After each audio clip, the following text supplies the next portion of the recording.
Hi guys, this is Miss Simmons. Today we're going to go over some vocabulary and I'm going to try out the experiment that I shared with you guys from Monday. So, transparent is when an object is clear and light rays can pass through it unchanged. So let me give you a good example of that. If you use plastic wrap or a clear baggie and your flashlight, the rays can pass through. I'm going to use this to kind of show the rays are passing through the object and the light is not changed.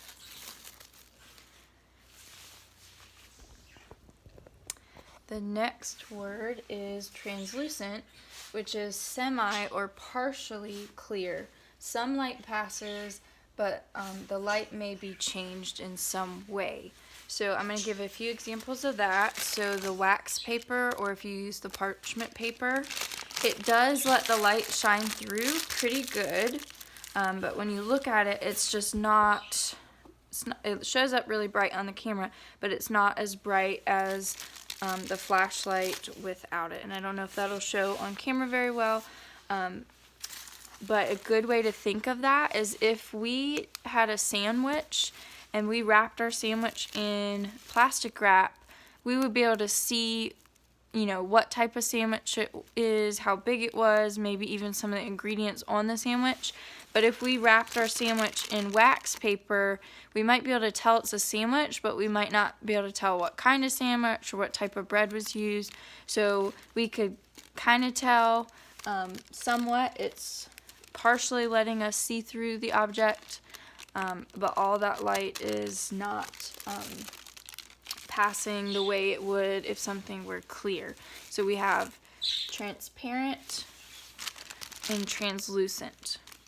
So some other things that were translucent would be the tissue paper. So if I shine this light, you can see a little bit on our paper. It's tinted, so the light is showing a tinted color, and on camera it might not show as much as it does in person, but this is just a white piece of paper, and when I shine the tissue paper, it shows up like a reddish tint.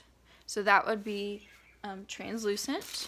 The tissue paper is semi-transparent, partially transparent. Same thing with other colors of tissue paper.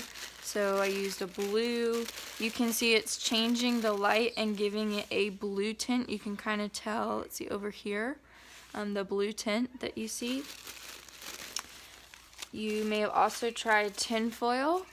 So right now the light is shining, but when I use tin foil to cover the light, my flashlight is still on, but there is no light coming through that tin foil.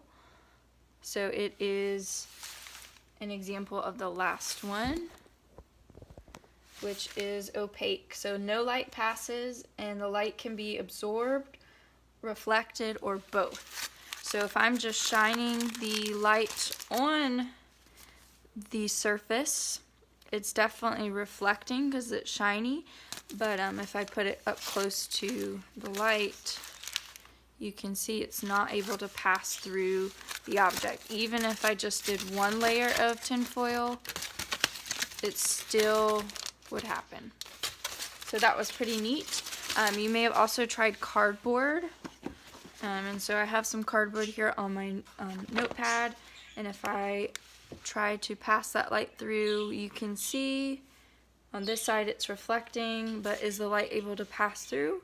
It's not. So this cardboard is also opaque. And if you tried at home construction paper, I don't have any with me at the moment, but construction paper is also opaque. It's a little thicker than the tissue paper, and depending on the color, you might, if you have a lighter color like white or maybe a light yellow or light pink, it could be a little translucent, but the darker colors are certainly opaque and don't let the light shine through. So today's science, you're going to, and I'm sorry if these are backwards on the screen, I'm hoping that it's not. Today's vocabulary words that you'll focus on are reflection, absorption, and refraction. So I'm going to be sharing with you some directions. to help you.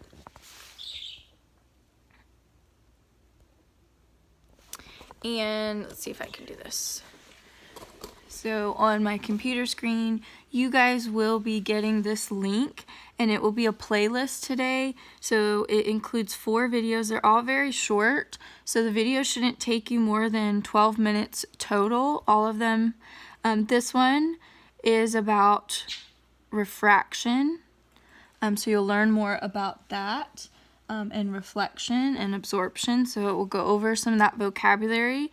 And then the next 3, you can see these are the 3 on the playlist that are science experiments. So the first one will teach you your vocabulary. This video is, do different colors absorb heat? And it's a really cool idea to think about. Which color do you think absorbs heat the most or the fastest?